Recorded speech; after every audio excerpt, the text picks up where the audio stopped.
December 18, 1944, 063, 0 hours near Krinkelt, Belgium. The frost clings to everything. Trees stand like skeletal sentinels in the pregnant darkness, their branches weighted with ice that catches what little light penetrates the thick canopy of the ardent forest. Steam rises from the breath of exhausted American soldiers huddled in hastily dug foxholes, their fingers too numb to feel the triggers of their weapons. Private First Class Francis Frank Currey, 19 years old, sits in his position, clutching his Browning automatic rifle, the bar checking the magazine for what must be the 100th time since midnight. The weapon weighs nearly 20 pounds fully loaded, a beast of steel and wood that demands respect from anyone who carries it. For the past 3 days, Currey and his unit from Company K, 120th Infantry Regiment, 30th Infantry Division have been holding a critical junction near the Belgian-German border. They don't know it yet, but they're standing directly in the path of Hitler's last great gamble operation Wacht am Rhein. What history will remember as the Battle of the Bulge behind Currey? The small village of Krinkelt seems peaceful, almost surreal in its quietness. Smoke curls from a few chimneys where Belgian civilians huddle, trying to stay warm and invisible. They've seen armies come and go before, first the Germans in 1940, then the Americans in September, and now, in the brutal winter of 1944, the sound of German armor in the distance suggests another change is coming. Currey's squad leader, Sergeant Morrison, crawls through the snow toward his position. Morrison is a veteran of the Normandy campaign, one of the few originals left from the landing at Omaha Beach. His face carries the map of too many close calls, and his eyes never rest, constantly scanning the tree line ahead. "You good, Currey," Morrison whispers, his voice barely audible above the wind. "Cold as hell, Sarge, but the bar's ready." Currey responds, patting the weapon like a trusted companion Morrison nods. Intelligence says Krauts have been probing all up and down the line. Could be nothing. Could be everything. Keep that bar warm. We're gonna need her singing if things go south. The Browning automatic rifle was designed by John Moses Browning in 19... Too late to make a significant impact in World War I, but it had become the backbone of American infantry firepower by World War II. Firing the powerful .3006 Springfield cartridge at a rate of 500 to 650 rounds per minute. The bar provided squads with sustained automatic fire that could suppress enemy positions or cut down advancing troops with devastating effect. Each infantry squad was typically issued one bar, making its operator one of the most crucial and most targeted members of the unit. Currey had trained on the bar at Fort Benning, Georgia, where instructors drilled into recruits the weapon's capabilities and limitations. 20-round magazines meant frequent reloading in the heat of combat. The weapon's weight made it cumbersome in close quarters, but its accuracy and stopping power made it legendary. A good barman could change the outcome of a firefight, holding back enemy advances or covering withdrawals. The weapon transformed whoever carried it into a mobile machine gun nest. As dawn breaks slowly over the Ardennes, painting the snow in shades of gray and pale blue, the sound reaches them. It starts as a low rumble, like distant thunder, but it doesn't fade. It grows. The ground begins to vibrate. Currey's hands tighten on the bar's grip as realization floods through the American positions like ice water through veins. Tanks! Someone whispers in the foxhole to Currey's left, but it's not just tanks. Through the morning mist, shapes begin to materialize, the angular silhouettes of German Panzer IVs and the more menacing profiles of Panther tanks. Their long 75mm guns swiveling as they advance. Behind them, barely visible through the fog and trees, come the maybe hundreds of German soldiers in their distinctive field gray uniforms and coal scuttle helmets, moving in practiced formations between the armor. The Battle of the Bulge had begun 3 days earlier on December 16th, when over 200,000 German troops, supported by nearly 1,000 tanks and assault guns, launched a surprise offensive through the weakly held Ardennes sector. Hitler's plan was audacious: split the Allied armies, capture the vital port of Antwerp, and force the Western Allies to negotiate a separate peace. The offensive caught American forces completely off guard. Entire units were overrun in the initial assault. Communication lines were cut. Chaos reigned across an 85-mile front. Now, on this frozen December morning, that chaos has arrived at Currey's position. The first shells explode without warning. German artillery has been ranging the American positions, and now they unleash a concentrated barrage. Trees explode into splinters. Snow fountains upward in black and white geysers. The earth itself seems to convulse. Currey presses himself into the frozen ground of his foxhole, feeling the concussive waves of explosions pass through his body like electric shocks. Hold your fire. Morrison screams above the din. Wait for infantry. Don't give away positions. It's sound tactical doctrine. Revealing their positions too early would invite more concentrated fire, but watching German tanks lumber closer, watching the infantry advance behind them, every instinct screams to shoot, to do something, anything to stop what's coming. The bar sits across Currey's chest, magazines lined up beside him in the foxhole like bullets in a gunfighter's belt. Each 20-round magazine represents approximately 12 seconds of sustained fire. He has 8 magazines, total 160 rounds. It sounds like a lot until you're facing an entire enemy company. The German infantry is closer now, close enough to make out individual faces beneath their helmets. They move with the confidence of soldiers who've been winning, who've been pushing American forces back for 3 days straight. There are MG-42 machine gun teams set up in covering positions, their weapons capable of firing 1,200 rounds per minute, nearly twice the bar's rate of fire. German squad leaders shout orders. The attack is coordinated, professional, deadly. Steady, Morrison calls out, his voice somehow calm despite the chaos. Pick your targets, make every shot count. Currey sights down the bar's barrel at a German squad leader, a man probably no older than himself. Gesturing his squad forward, the range is maybe 150 yards now. Close enough to see the frost on their uniforms, the breath steaming from their mouths as they shout to each other, 140 yards. The American line holds fire, though it costs them everything to wait. The Germans advance, perhaps thinking the artillery has done its job, that the Americans have abandoned their positions or been destroyed. 130 yards. Currey's finger rests on the trigger, feeling its familiar resistance. The bar's safety is already off around chambered, the selector switch set to automatic. His breathing slows, his vision narrows to the front sight post and the advancing enemy beyond it. 120 yards. Now, Morrison screams. Give them. The American line erupts. The sound is apocalyptic. A dozen rifles, several bars, and a .30 caliber machine gun, all opening fire simultaneously. The effect on the advancing Germans is immediate and catastrophic. Men fall as if a giant scythe has swept through their ranks. Others dive for cover, scrambling for any depression in the ground, any tree thick enough to shelter behind. Currey's bar hammers against his shoulder, the recoil familiar and almost comforting in its consistency. His first burst catches the German squad leader's center mass, dropping him instantly. He traverses right, squeezing off 3-round bursts into the next cluster of enemy soldiers. The weapon's report is distinctive or rapid, staccato bark that announces death with mechanical precision. Empty. The magazine is spent. Currey drops it, his fingers already reaching for a fresh one, jamming it home and releasing the bolt in one fluid motion. 7 seconds. The reload takes 7 seconds, an eternity in combat, but muscle memory and hundreds of hours of training make it automatic. He's back in the fight, more bursts, more Germans falling or seeking cover. But there are so many of them.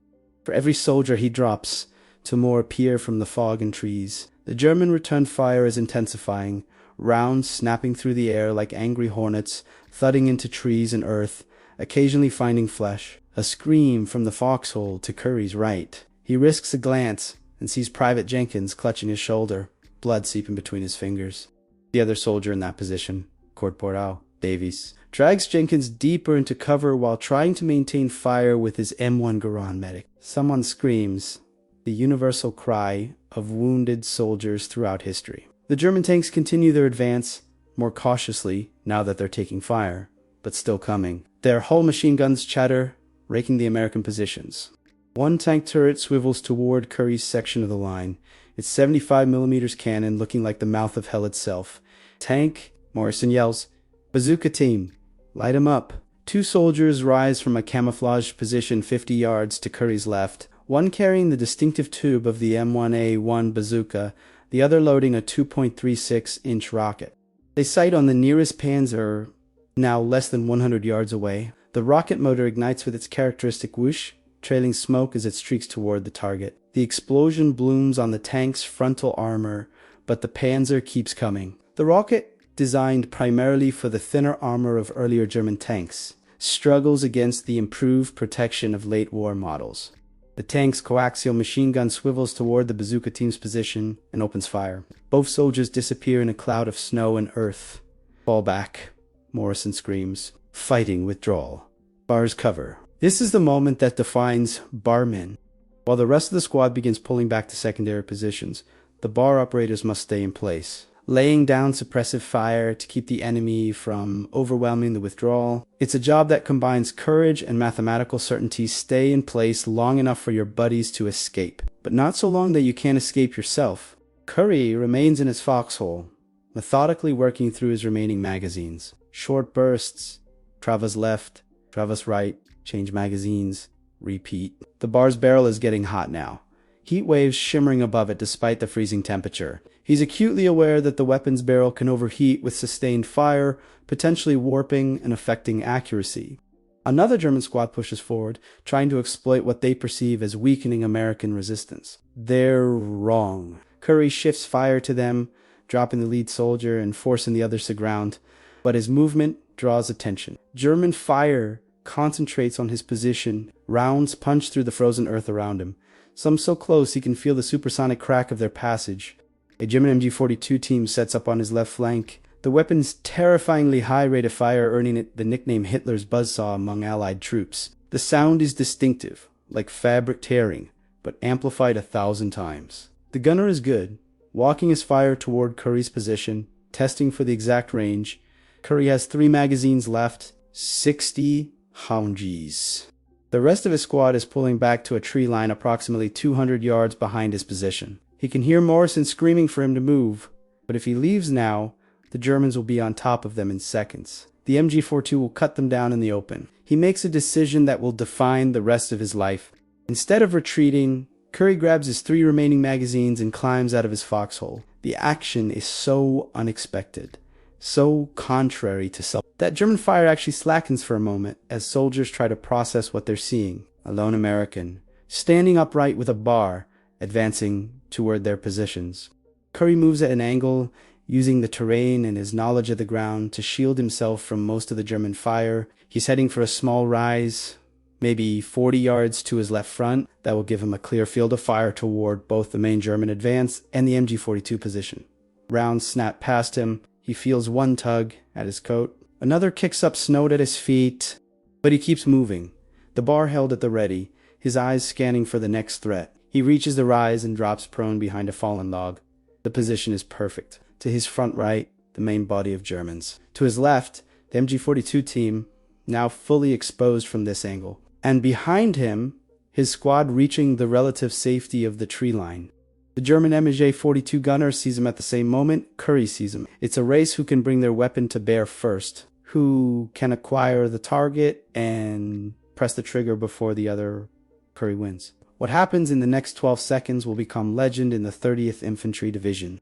It will be discussed in after-action reports, analyzed at infantry schools, and recounted in veterans' halls for decades to come. But in the moment, there is no thought of legend or history. There is only survival, training, and the weight of a Browning automatic rifle in frozen hands. Currey's first burst catches the MG-42 gunner before he can fire. The German jerks backward, his weapon silent. The assistant gunner scrambles to take his place, but Currey's second burst drops him to. The third member of the gun crew, likely the ammunition bearer, freezes in that terrible moment of indecision, stay and die, or run and possibly live. He runs. Currey lets him go. His attention is already shifting to the main threat.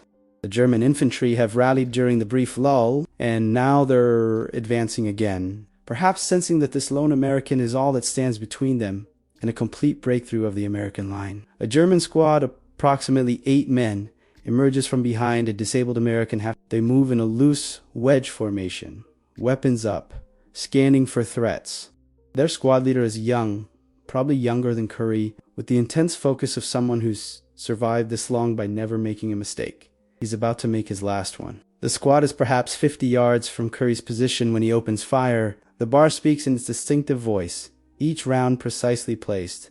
The German squad leader goes down first. Then the soldier on the left flank. Then the one on the right. The remaining Germans scatter, but Currey's fire follows them, methodical and relentless. One soldier makes it to cover behind a tree. Currey can see his helmet and part of his shoulder. He places 3 rounds into the tree trunk at chest height. The powerful 30-06 rounds punching through the wood, the helmet tilts and falls. Another German tries to return fire from behind a snow berm, rising to aim his Car-9 AK rifle. Currey's burst catches him before he can complete the motion. Magazine empty, second magazine and bolt release, 6 seconds lost. But the Germans have lost their momentum. The survivors end. There aren't many have gone to ground, pinned by the fire from this single American weapon. Movement to Currey's right. A German soldier, braver or more desperate than the rest, is flanking through a small depression in the ground. He's trying to reach a position where he can get a clear shot at Currey. It's a good plan, tactically sound. It almost works. Currey sees him when he's 10 yards away, rising to throw a stick, grenade the distinctive potato masher of German forces. Their eyes meet across those 10 yards. Both men young, both terrified, both knowing that only one will survive the next few seconds. Currey swings the bar's muzzle toward the threat, but the weapon is heavy, and his muscles are screaming from cold and exertion. The German's arm is already in motion, the grenade arcing through the air. Currey fires. The burst is wild, hasty, not the controlled fire he's been trained to deliver. But one round one finds its mark. The German falls backward, and the grenade, no longer on its intended trajectory, lands short and to the left. The explosion is massive, deafening. Currey feels the shockwave pass over him, feels shrapnel whine overhead. He hears Hingi, the world reduced to a high-pitched whine and muffled sounds. But he's alive. The German isn't final magazine 20 Hounges. Maybe 24 Germans still in the immediate area. Possibly more he can't see. The mathematics are clear. He can't win this, but he doesn't need to win. He just needs to hold long enough for his squad to set up a proper defensive position at the tree line. A German officer Currey can tell by the different style helmet and the pistol in his hand is trying to rally the survivors. He's standing partially exposed, gesturing forward. His voice carrying across the battlefield, though Currey can't make out the words through the ringing in his ears. Leaders are priority targets. Currey learned that in training, eliminate enemy leadership and even veteran troops can falter. He centers the bar's sights on the officer's chest and squeezes the trigger. The officer falls. The effect on the German troops is immediate. The advance stops. Soldiers look at each other, at the bodies of their comrades, at the impossibly accurate fire coming from a single position. They've been trained to advance, to close with the enemy, to overwhelm through aggression and numbers. But doctrine doesn't account for the man behind the machine. It doesn't account for Currey's 2 years of training, his natural aptitude for marksmanship, his refusal to yield. The Germans have lost perhaps 20 men in less than 2 minutes. Their MG42 is silent. Their officer is down, and that damned American with the bar is still firing. The German attack wavers, then breaks. Soldiers begin pulling back, some dragging wounded comrades, others simply running. It's not a rout German forces, rarely rooted even in defeat, but it's a withdrawal, tactical or otherwise. The pressure on the American position eases, then releases entirely as the Germans fade back into the forest. Currey lies behind his log, the bar's barreled too hot to touch, 8 empty magazines scattered around his position. He's shaken from cold, from adrenaline, from the sudden release of tension.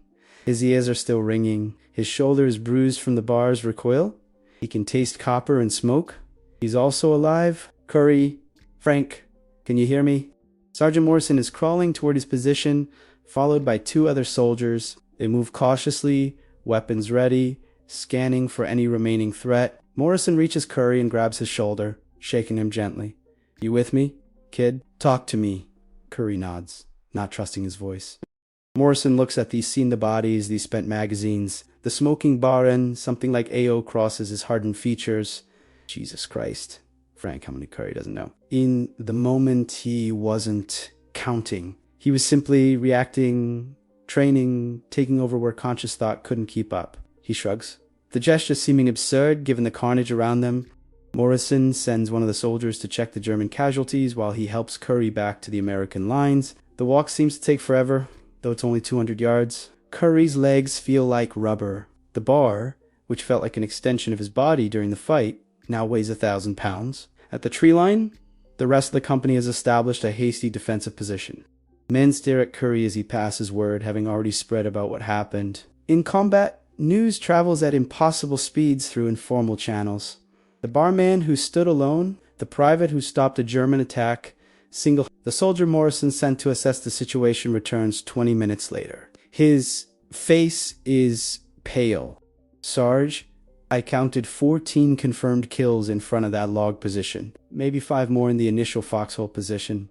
Hard to tell with the artillery damage. Plus the MG-42 crew."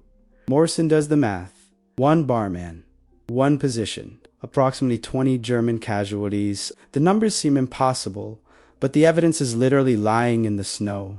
The Battle of the Bulge would continue for another month. Finally ending in late January 1945, it would become the largest and bloodiest single battle fought by the United States in World War II, with nearly 90,000 American casualties, including 19,000 killed. German losses would exceed 100,000.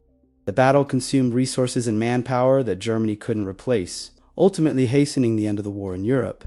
But battles aren't decided by grand strategy alone. They are decided by thousands of individual actions, by soldiers in foxholes making split-second decisions that ripple outward through entire campaigns. Currey's stand at Krinkelt on December 18, 1944, was one such action. The German attack on that sector didn't resume that day. Whether it was due to Currey's resistance alone or a combination of factors, artillery support, other American units, German command decisions is impossible to say with certainty. What is certain is that Company K held their position. They held long enough for reinforcements to arrive, for defensive lines to solidify, for the initial German momentum to dissipate in the immediate aftermath. However, there was no time for analysis or reflection. The war continued. That night, German artillery resumed shelling American positions. Patrols probed the lines. The cold remained merciless, claiming fingers and toes through frostbite as efficiently as bullets and shrapnel claimed lives. Currey cleaned his bar that evening in a shattered barn that served as Company K's temporary command post. The weapon had performed flawlessly despite the punishment he'd put it through. No jams, no failures. He ran a cleaning patch through the barrel and found it worn but serviceable. The receiver showed no signs of stress. It was as if the weapon knew what was required and refused to fail him. "You're getting a medal for that," Morrison said, sitting down next to him. "Captain Artie put you in for a silver star. Maybe higher." Currey shrugged. He wasn't thinking about medals.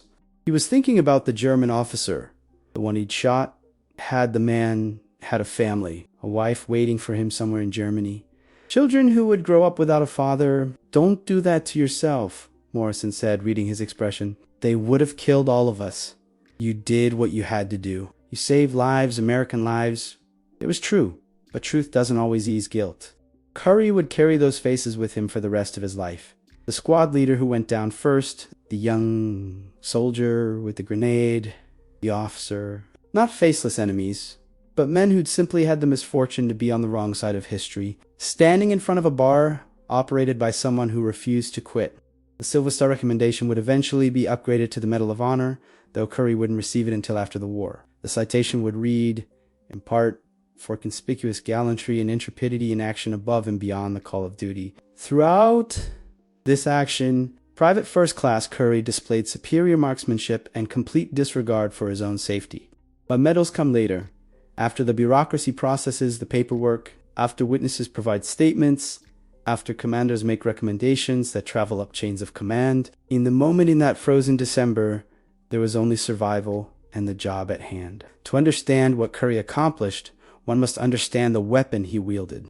The Browning automatic rifle was not just a gun. It was a philosophy of infantry combat made manifest in steel. Designed by John Moses, Browning, arguably the most influential firearms designer in history, the BAR emerged from World War, a requirement for a portable automatic weapon that could be fired from the hip during advancing attacks.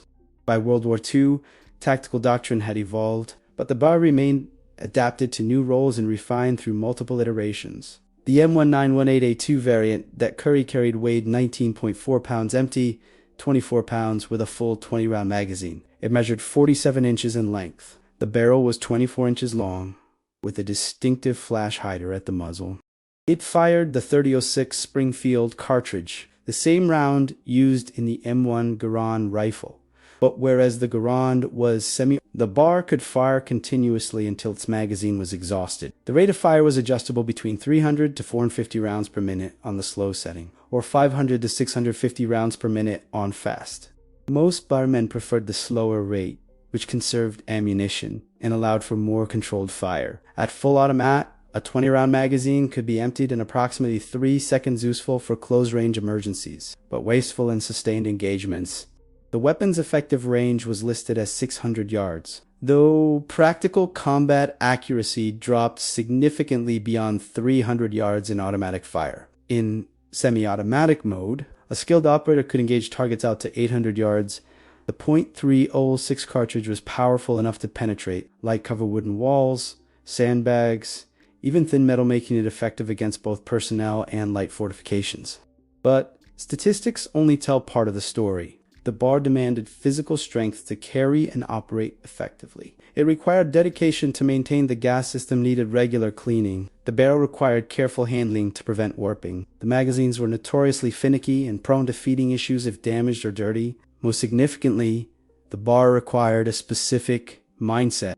Its operator became the squad's primary source of sustained fire. The soldier who had to stand and fight when everyone else could see cover, who had to change magazines under fire, who became enemy target number one the moment their weapon's distinctive sound revealed their position. Infantry training in World War II recognized this. BAR men received specialized instruction beyond basic rifle training. They learned to estimate range rapidly, to calculate the lead needed for moving targets, to manage their limited ammunition supply, and to maintain the weapon under field conditions. They learned to sleep with their bar, to keep it functioning in rain, mud, snow, and desert sand. The psychological weight exceeded the physical. Every barman knew they were essential to their squad's survival. Lose the bar, and the squad's firepower dropped precipitously. A rifle squad typically consisted of 12 men, a sergeant, a corporal, the barman, an assistant barman who carried extra magazines, and 8 riflemen. The bar represented approximately 60 to 70% of the squad's firepower. Its silence could mean disaster.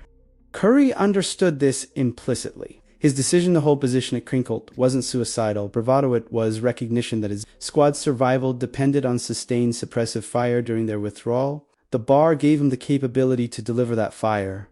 His training and determination provided the will. The weapon also had limitations that Currey had to work around. 20-round magazines meant frequent reloads, approximately every 12 seconds of sustained fire. The reload process, dropping the empty magazine, inserting a fresh one, releasing the bolt, took between 5 and 7 seconds for a trained operator. Those seconds were eternities in combat, moments when the enemy could advance, when friendly forces lost their covering fire.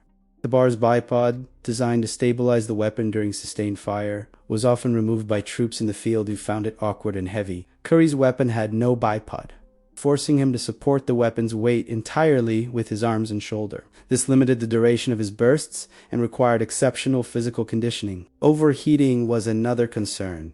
Sustained automatic fire heated the barrel rapidly, potentially affecting accuracy and, in extreme cases, causing ammunition to cook off in the chamber. BAR doctrine called for firing in short, controlled bursts, allowing the barrel to cool between engagements. Currey adhered to this even under extreme pressure, a testament to his training and composure.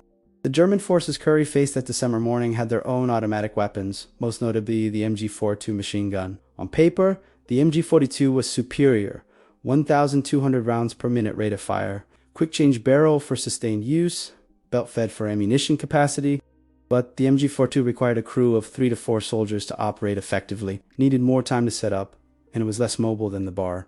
Currey's advantage was flexibility. He could move, shoot, move again. He could operate independently without a crew. When the tactical situation demanded immediate action, he could respond in seconds rather than minutes.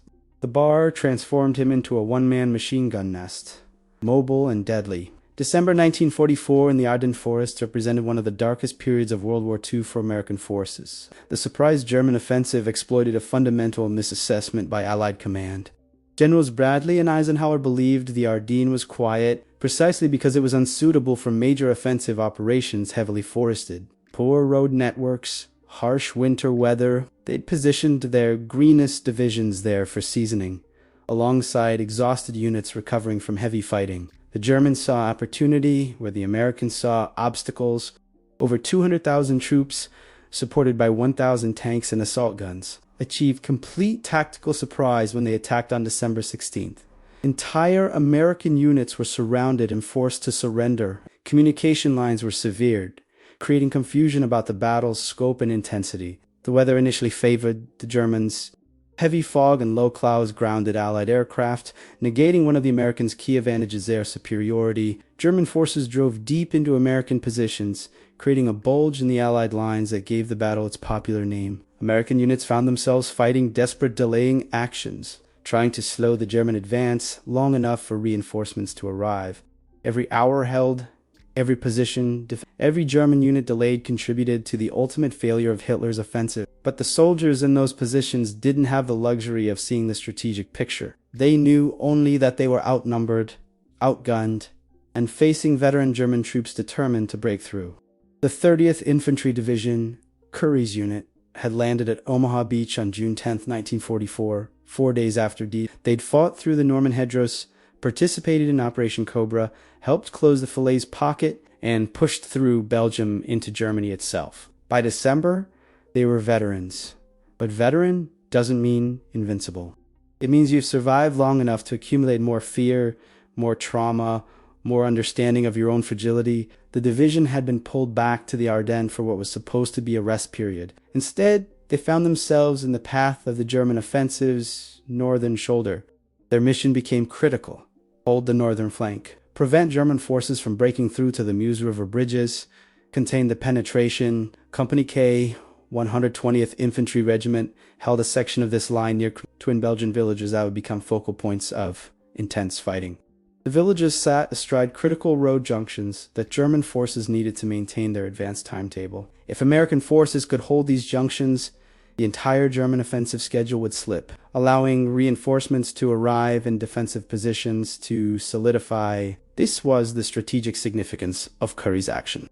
By breaking the German attack at his position, by inflicting casualties that forced a tactical withdrawal, he contributed to the larger mission of delaying German forces. Hours mattered in the Battle of the Bulge. Every hour, American forces allowed more troops to move into position, more supplies to reach the front, more defensive preparations to be completed.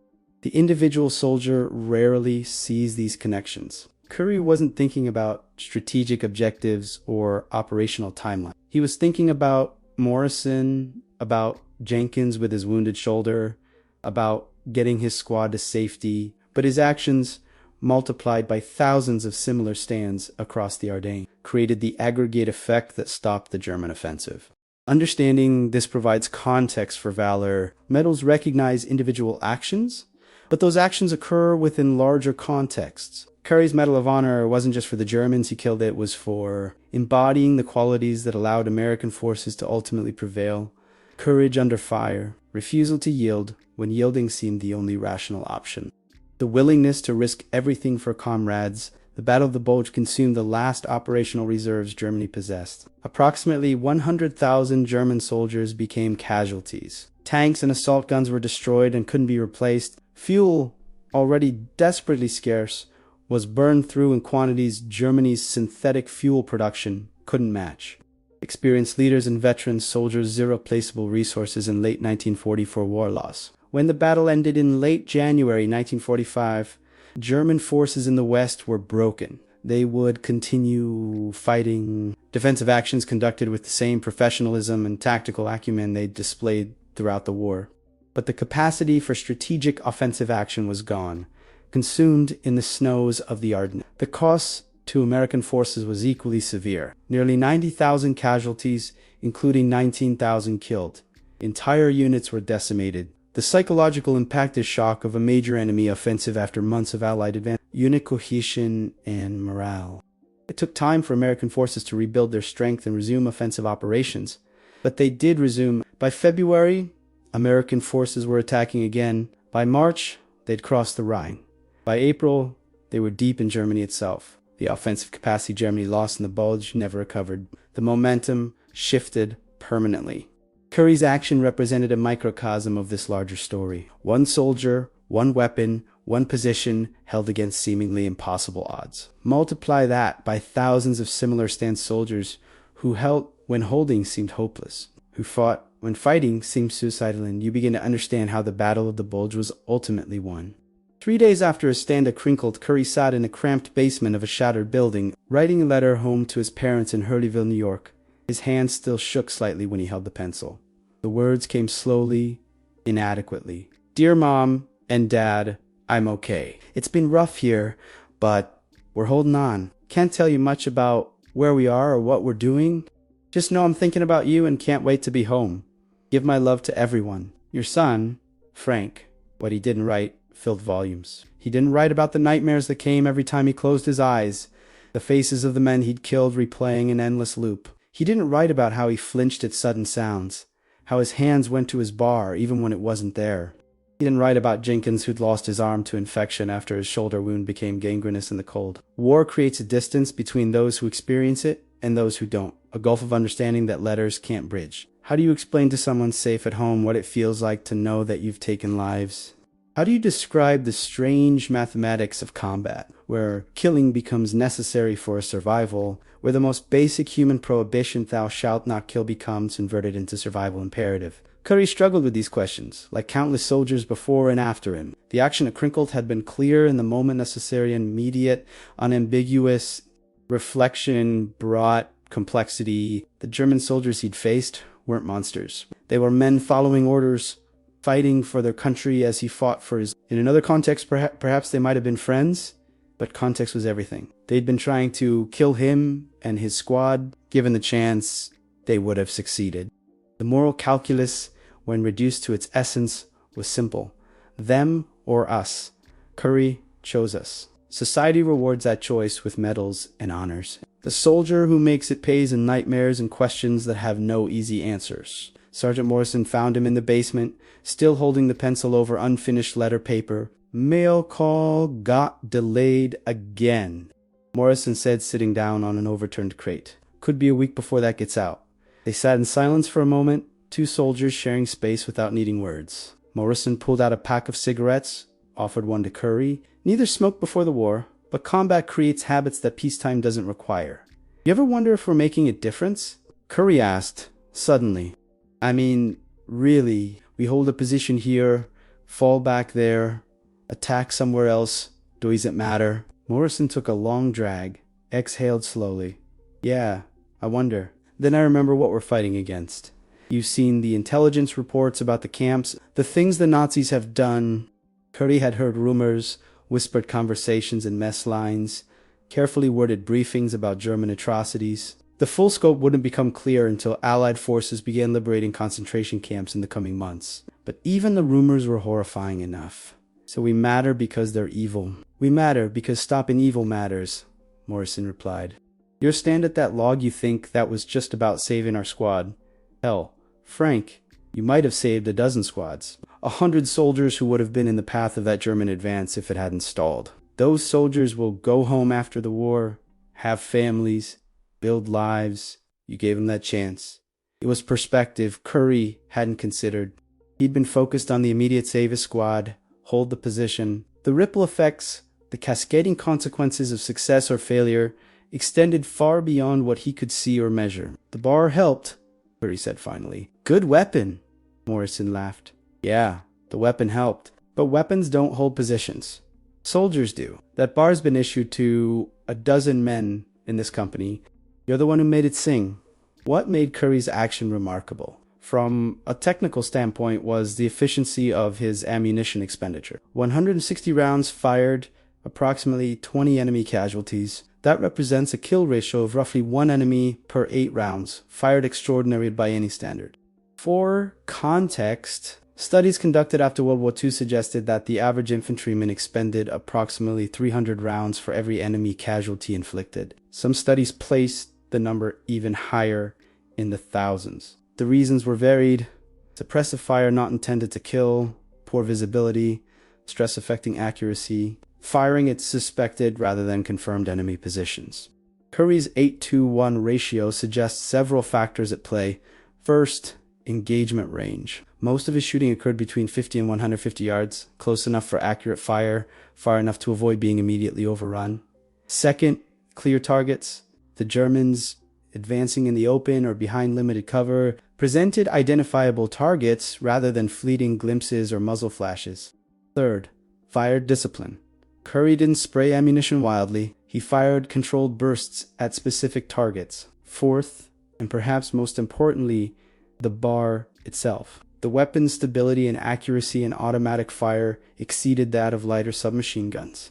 The 30-06 cartridge possessed sufficient power to penetrate light cover and remained lethal at ranges where pistol-caliber weapons lost effectiveness. The 20-round magazine, forced to supply in each magazine, represented a finite resource requiring conscious decision-making about when and where to fire. Training played a crucial role. At Fort Benning, bar operators spent hundreds of hours on marksmanship fundamentals, breathing control, trigger discipline, sight picture, follow-through. They practiced magazine changes until the motion became automatic, muscle memory taking over when conscious thought lagged. They learned to estimate range quickly, adjust their point of aim for wind and distance, recognize which targets represented the greatest threats. But all the training in the world can't fully prepare someone for combat. The chaos, the fear, the physical stress, these factors degrade performance in ways that peacetime training can't fully replicate. What separated exceptional soldiers like Currey from average ones was the ability to perform under those conditions, to let training guide action when rational thought became impossible. The Germans Currey faced were themselves well-trained, experienced soldiers. By December 1944, Wehrmacht infantry standards had declined somewhat from earlier war years' casualties, and the demands of multiple fronts meant units often included younger soldiers with less training. But the units participating in the Ardennes offensive were among Germany's best available forces. These weren't garrison troops or hastily conscripted replacements. They were veteran soldiers who'd survived years of brutal combat on the eastern and western fronts. They'd faced automatic weapons before Soviet PPSH submachine guns, British Bren guns, American Browning machine guns. They knew how to advance under fire, how to use terrain, how to coordinate movement with covering fire. Their tactics were sound, their execution professional. What they faced at Currey's position wasn't just a weapon, but a perfect storm of factors. The right soldier, with the right weapon, in the right position, at the right moment. Remove any single factor, and the outcome might have been drastically different. If Currey had been carrying an M1 Garand instead of a bar, he couldn't have delivered sustained automatic fire. Individual Wheelam shots can be effective, but they lack the suppressive effect of automatic fire. The Germans might have been able to advance through the position. If Currey had panicked and fired wildly, he would have exhausted his ammunition before inflicting significant casualties. The Germans would have recognized his fire as ineffective and pressed their attack. If the position had been even slightly different, less cover, worse fields of fire, too far from or too close to the enemy, the tactical situation would have changed. Positioning is everything in combat. The best soldier in the world can't overcome fundamentally poor tactical ground. If German forces had been more or less committed to that particular avenue of advance, the outcome changes. Too few Germans, in Currey's action, while individually heroic, wouldn't have significantly affected the larger battle. Too many Germans with heavier support, and even perfect performance couldn't have stopped them. All of these factors aligned at Krinkelt on December 18, 1944. The alignment was neither inevitable nor entirely random. Currey's training and decisions created opportunities that chance alone wouldn't have provided, but recognizing the role of circumstance doesn't diminish the achievement. It contextualizes it, showing that exceptional performance requires both individual excellence and environmental factors that allow that excellence to manifest. Frank Currey survived the Battle of the Bulge. He survived the remainder of World War II, fighting through the final campaigns in Germany. He received the Medal of Honor from President Harry Truman on August 27, 1945, in a ceremony at the White House alongside other recipients. The citation specifically mentioned his action at Krinkelt, describing how he personally killed or wounded 30 of the enemy. Numbers vary in different accounts, some say 20, others 30. Some reports claim even higher. The fog of war makes precise accounting impossible. What's certain is that Currey's action broke a German attack, saved American lives, and embodied the qualities that the Medal of Honor recognizes. Conspicuous gallantry and intrepidity at the risk of life, above and beyond the call of duty. After the war, Currey returned to civilian life. He married, raised a family, worked various jobs. Like many combat veterans, he rarely spoke about his experiences. The Medal of Honor brought recognition and honor, but also complicated his relationship with his wartime service. People saw the medal and imagined a hero, someone exceptional and perhaps fundamentally different from themselves. Currey knew differently. He knew he'd been terrified at Krinkelt, that luck had played as much role as skill, that the men who died that day, American and German alike, weren't so different from him. The medal represented one day, one action, extracted from years of service and thousands of small decisions and actions that attracted no attention. This is the paradox of military heroism. We celebrate exceptional actions because they're dramatic, because they can be captured in citations and commemorated with ceremonies. But war consists mostly of endurance rather than drama-long periods of fear, discomfort, boredom, and exhaustion, punctuated by brief moments of terror and action. The soldier who performs well consistently, who maintains discipline and effectiveness through months of grinding combat, displays heroism that's harder to recognize but no less real. Currey did both. His action at Krinkelt was exceptional, worthy of the nation's highest military honor. But it was part of a larger service recordments of combat, countless patrols, numerous engagements that never made it into official reports. The medal recognized one day. His service encompassed much more. He passed away on October 8, 2019, at age 94. One of the last surviving Medal of Honor recipients from World War II, his death marked the passing not just of an individual, but of an entire generation. And women who'd lived through the Depression, fought World War II, and built the prosperous post-war America. Their experiences, their sacrifices, their values shape the world we inhabit today. The bar itself passed into history long before Currey did. The U.S. military officially replaced it with the M60 machine gun in the late 1950s, though bar saw service in various conflicts well into the 1960s and 70s.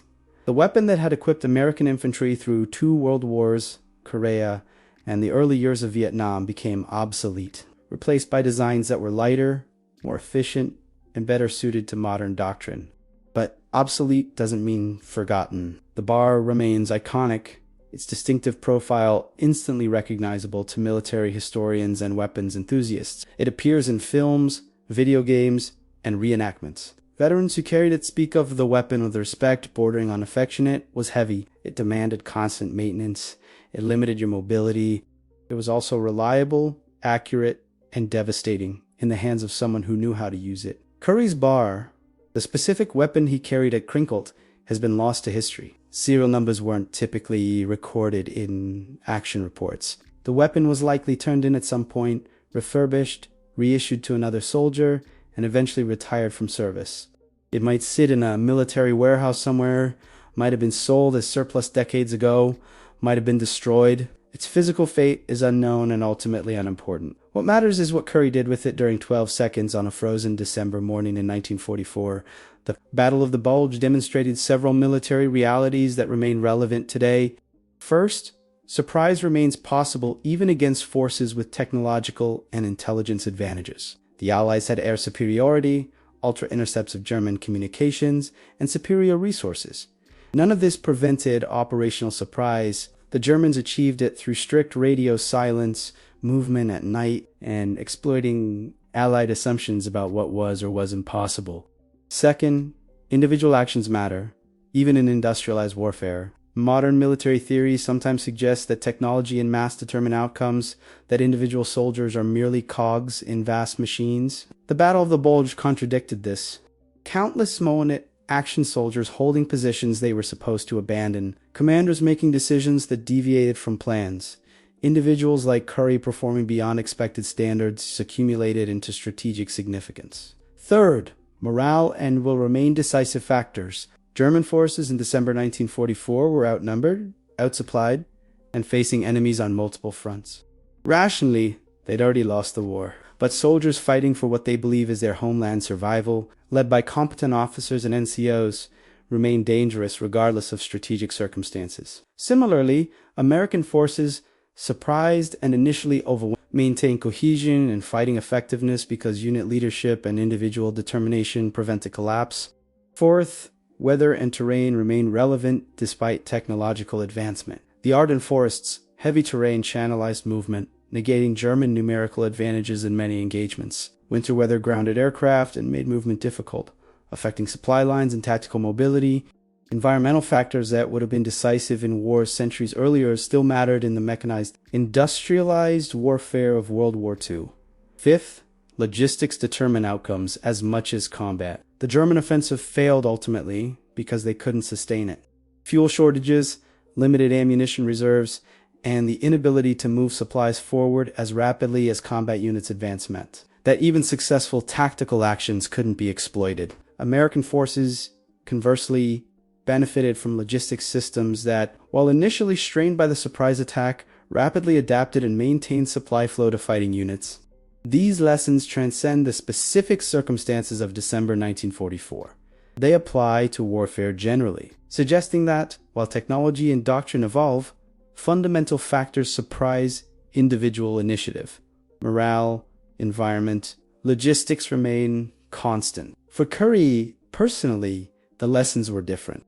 He learned that training mattered, that muscle memory and practice skills functioned even when conscious thought couldn't keep up. He learned that fear could be managed, if not eliminated, that courage wasn't absence of fear, but action despite it. He learned that weapons were tools, only as effective as the soldiers who wielded them. Most profoundly, he learned about the randomness of survival in combat.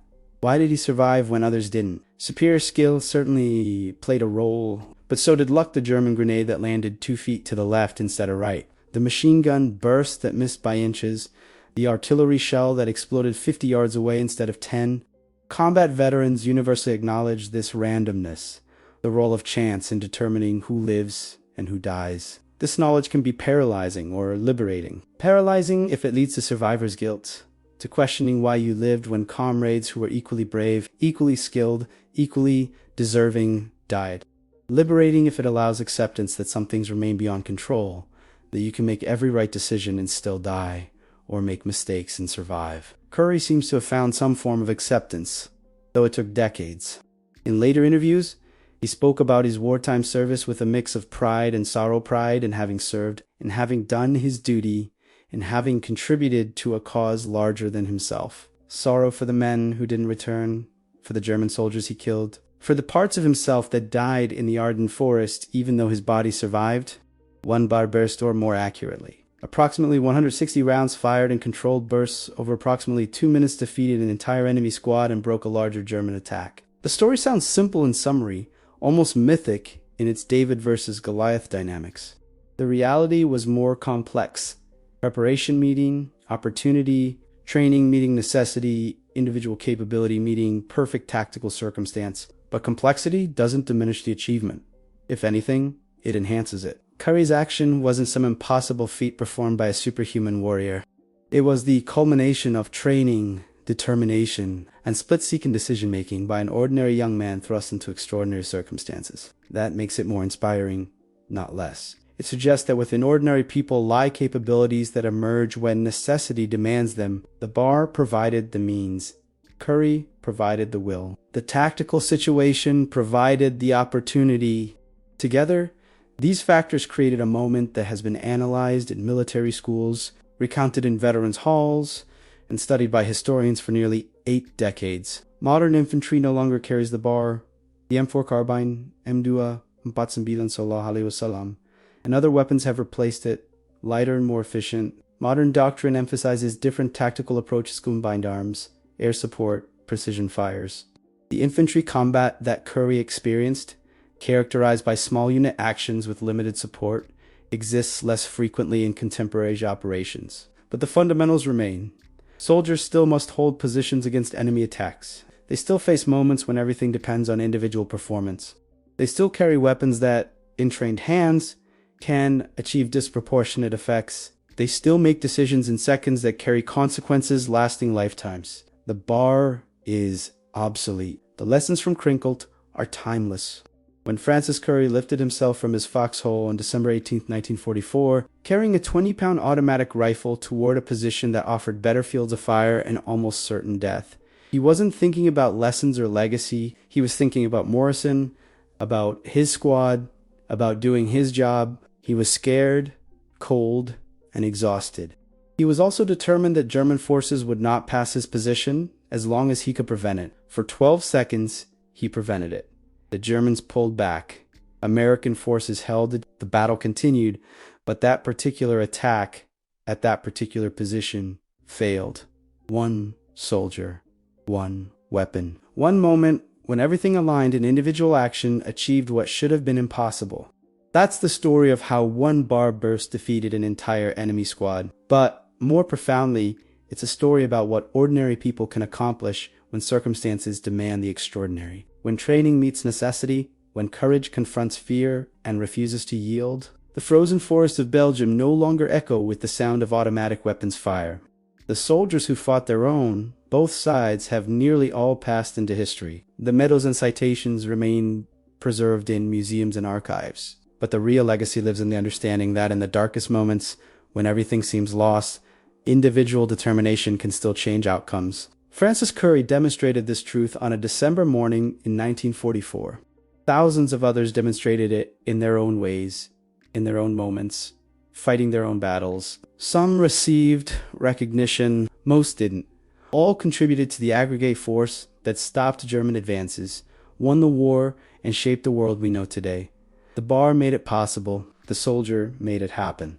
And in the narrow space between possibility and actuality, history pivoted on the decisions of a 19-year-old private who refused to quit. That's the lesson. That's the legacy. That's why we remember